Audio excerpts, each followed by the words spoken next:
There's, as far as I can tell, there's no Jaws 2 book.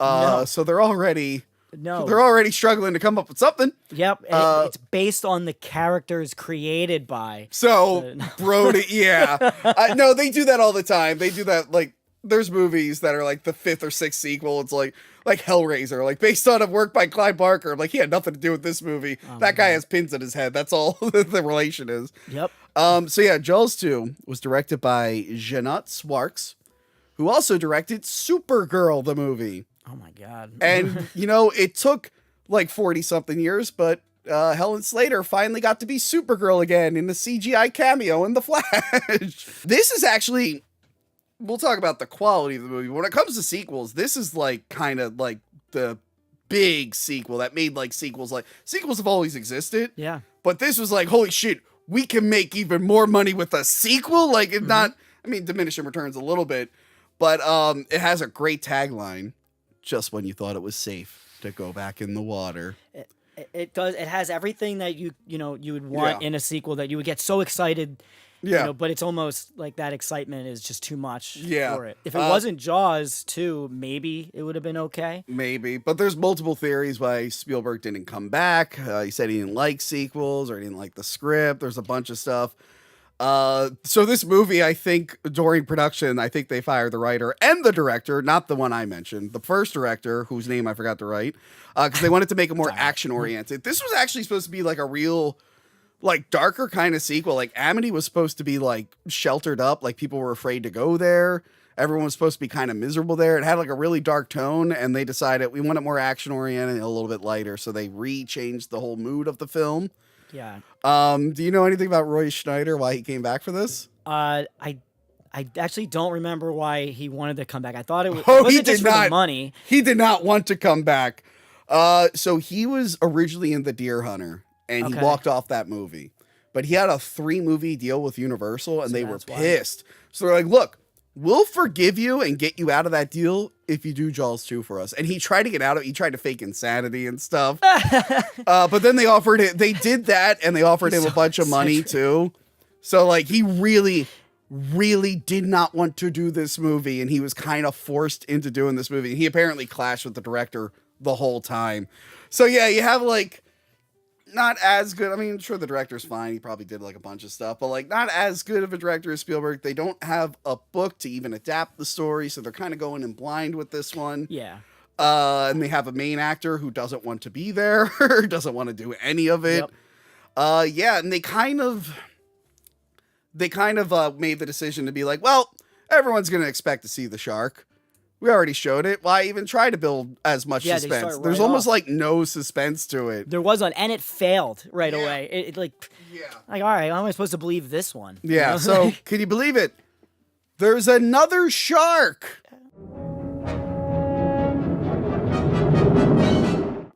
I mean, sure, there are a lot of sharks, but there's another shark that wants to kill for some reason. Yep, right in Amity. And he kills some divers who, for some reason, are checking out the orca wreckage. I don't know why. He's just like, let's go to the orca wreckage. I couldn't believe this. That mayor got reelected. Yeah, that's the number one thing, like out of all of them. And guess what? Right as Chief Brody is saying, there's a shark, there's another shark, and he's just like, no, it's not. You know, Yeah. I'm like, dude, will you just believe the guy this time? Just take his word for it. Yeah. Hear him out. All right. Yeah. And you know what? I mean, I wish they didn't show the shark that much, because there is a version of this movie where you're not, it would be cool if like, you're not sure if these are shark attacks. Maybe Brody is going insane. But the fact that we see the shark attacking. Yeah. And everybody's on his side and nobody can. Yeah. Yeah. So it would have been cool. Like, that would have been a cool character study. Like, someone who survived a super traumatic event thinks it's happening again, but there's no guarantee that it is. It's like, he has to struggle with it. Yeah. That would have been really cool. Instead, it's another shark. That's it. And they're just kind of just handing it to, Yeah. they're just handing the answer. Like, what, right in the beginning, right from there, you already know how the movie is going to end. You Yeah. know, there's no real suspense built. Yeah, well, no, they definitely. So I think every Jaws movie, from what I'm reading, they set up what's going to kill the shark. Because the first one, they said, and it was so easily, like, yeah, be careful with those barrels, you'll blow up. And then this one, be careful with that power line. Yeah. Well, at least with the barrels, you know, I wouldn't have thought, I have no idea that thing's going to blow up. But I think there was a thing where, like, they don't blow up. Like, that was like a Mythbusters thing, maybe. Oh, yeah. But yeah, so what we love about the first movie. We love Amity feels like a very lived-in place. Everyone feels organic. Like, we like the family, and we like the connection between the three men and their different points of views and stuff. This movie, you know, they did a really good job. Horny teens. Oh, great, thanks. Well, she got tits like a sparrow. Which would become a running thing through the decade following. Horny teens. Oh no, watch out for those horny teens. They're real horny and they're going out on a boat to a lighthouse for no reason. And we're stuck with these characters for most of the movie. And it's his sons, by the way, Mike and Sean. Yeah, they never learned their lesson from the first one. No, they don't. They don't. Like, he's like, oh, come on, let me just hang out with my friends. He's like, dude, remember the last time you did that? Yeah. You know, like, it didn't work out. A lot of the danger and stuff is around the horny teens, and I don't care about any of them. No. No, I don't want them to live. Yeah. They don't So need to survive. I think the only like for Jaws 1, you can remember so many scenes. There are so many scenes you can remember. Jaws 2, it's like the skiing scene. And I think people only really remember that because a lot of the covers was the girl skiing with the shark behind her, which I think this was all at it. But they purposely put this scene in to have the shark get injured so it looked different than the first one. It's got that big burn. Yeah, that char. Which is used in the Jaws ride, which I just got back from Universal Studios and I was sad that it was gone. Yeah. I saw it when I was 10 years old. Like don't get me wrong. It was kind of a corny ride. It was kind of a corny, cheesy ride. I loved it though. Yeah. I loved it. Yeah, going through Universal, I was kind of sad going through Universal Studios. Still a great park, but it's like, and I understand, I'm 33 now. Those movies were still kind of fresh when I was there. But now it's like Minions Land, Michael Bay Transformers Land, it makes Fast sense. and Furious. I'm like, I get it, because those are now popular movies. I understand you have to update, but like it's set. But like it used to be rides based off popular movies that were also good. Right. Look, I like the first Michael Bay Transformers, but not the other four. Like, so a ride on that, I'm like, oh, cool. Oh, Fast and Furious, that's fun. And I don't give a shit about Harry Potter. No. I mean, the ride's cool, but I don't but with that Jaws ride, I like how they kind of throw little. Like you have to find little parts of it. I mean, that big shark is still there. You can take a picture. Yeah, I took a picture with that recently. I think I sent that to you. I'm like, with the shark. I'm glad they left that, but it used to be cool when that whole section was Amity. That was really cool. Yeah, it was. So yeah, the skiing scene is pretty funny where it's chasing the girl, then the girl blows herself up, which I didn't realize at the time. So I reviewed a movie. When I watched that, this is my actual reaction. I'm like, why did she do that?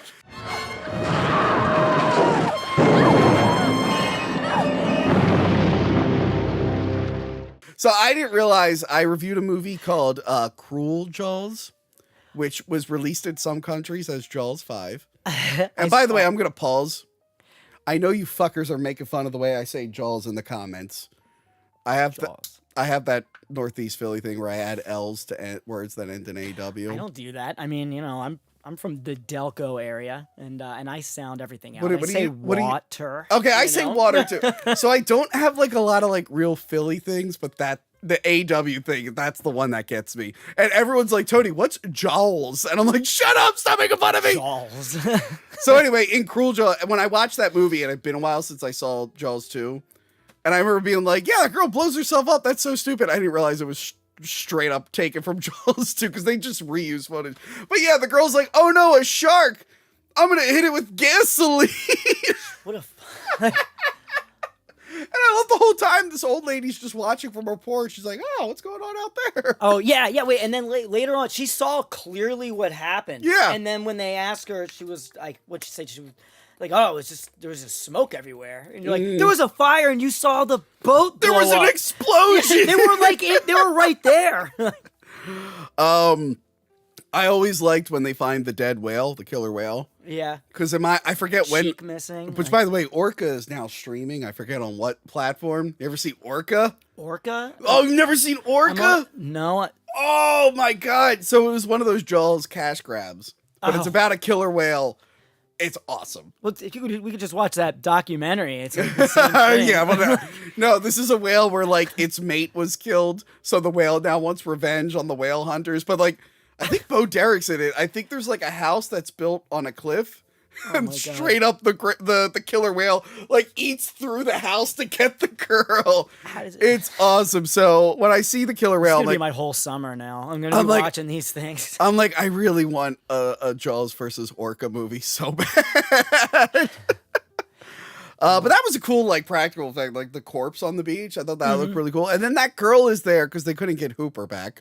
Right. Yep. He's smart enough to not be in it. Yeah, he was smart. They tried to get him back for like another one, and he was like, no. Yeah, so there's that girl who's like a marine biologist, and you think she's gonna be like the Hooper replacement, but she's not. She's kind of there for a little bit. Yeah, she wasn't. She wasn't a main character, really. Yeah, so like I do like the whole thing of like Brody kind of going nuts. Like he shows them like the picture that was taken. He's like, look, that's a shark eye. They're like, maybe it's too low quality to know. That was like their comparison to like, well, you know, we saw the tooth. You're like, well, do you have the tooth? Yeah. Like that was their comparison of it. Yeah, but he finds that corpse.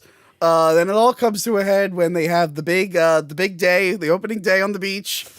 Everyone's happy, and he's like in the shark tower.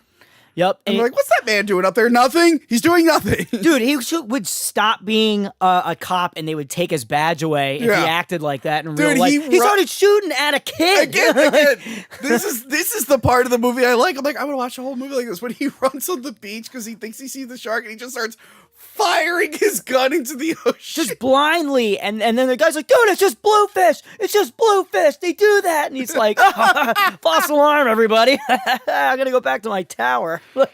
So he's fired and everything. But yeah, it turns out the horny teens go out on the boat. It's all their fault. Yep, it's all their fault. So he's got to rescue his sons. It's the ones, man, that were wearing the shark fin. Yeah. You know? Like, they just grew up to be bastards. Yeah. You know? I'm sorry. At one point, they sent a helicopter out there. Of course they did. That... And the kids are like, we're saved. I don't even know the helicopter can fit all of them. The shark, no shit, comes out of the water and tries to help. I actually do like the scene though where like the blade is breaking in the water and it's sending the blades everywhere. That was cool. Yeah, but like how traumatizing this is, like when there's a shark coming, killing this this pilot, and then also these blades are coming off, and you're like, Jesus Christ, man. Yeah. I guess Brody is like, he still kind of has a fear of the water, but he's kind of powering through it. Like he drives out there on the boat. Yeah, he's killed one shark, and he's like, I guess he got it out of his system, you know? But like the shark attacks them, and it builds up to the whole power cord ending. Mm-hmm. Where what does he say? His catchphrase, his line is not as cool. He's like, "Say ah, open up, say ah." Yeah, that's it. Yep. Open up. The shark just like gets electrocuted, which is how the ride ended. The shark would come up and like eat the wire. I never would have thought like that when they made the ride in Universal, like that would be the one. But I guess it's also like the easiest one that they could have made. Yeah. And 3 and 4, I don't even think came out. No. It was out already. Well, we'll talk about the ride when we get to 4. Okay. Yeah. But yeah, so Jaws 2, a lot of people like. I think they just like this one by default just because it has a lot of the same actors in it and it's the first sequel. But yeah, every time I revisit these sequels, especially this one, I'm like, man, I'm kind of bored of this. Like the shark stuff's not as cool as when it was, but like when I was a kid. Because it became really predictable, and that's what was so attractive, or what was, that's the complete opposite of what made Jaws so attractive. Which is that's what was upsetting. It's like if you didn't know, like how you said, if we all just weren't really sure, like, man, is Chief kind of losing it a little? That would have been a cool movie. And then he's justified at the end when it like turns out it is a shark. Oh man, there were cool things. I think it was a cool concept that was constantly being reworked and retweaked. But yeah, overall, I think it's just kind of a lackluster movie. But it proved that the sequel, you can make bank. They made a ton of merchandise for this movie, tie-in books. Like they They went all out with this one. Oh yeah. And let me see. 1978. So this is a year after Star Wars. So they know, they're like, wait, Jaws was a big hit. We could do a sequel and also merchandise it as much as they did with like Star Wars, and big success financially. I don't think people really liked it too much. Or they thought it was just like okay. Yeah, like I said, like most people, if it wasn't Jaws 2, if it was its own movie, people probably would have liked it. But and I think because of the Jaws like legacy, I think that's why Spielberg ended up becoming more hands-on with sequels to his stuff.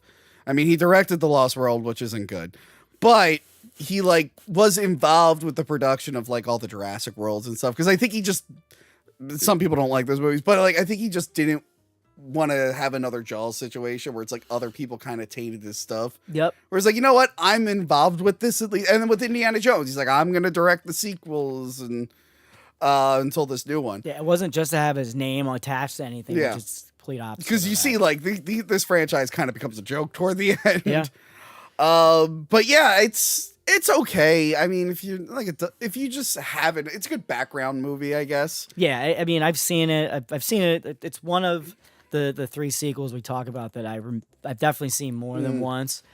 But you know, I'm probably not gonna, unless I have to do another review someday. I don't think I'm gonna watch it. I'm not gonna put it on for my friends, you know. But do you know, but like before we get to 3 at all, that what Spielberg wanted to make, he wanted to make a second Jaws. We wanted to make it a prequel, and he wanted to be based on the SS Indianapolis with Quint. And have, like, the whole backstory of why, you know, like why does he not wear life jackets? You know, like things like that.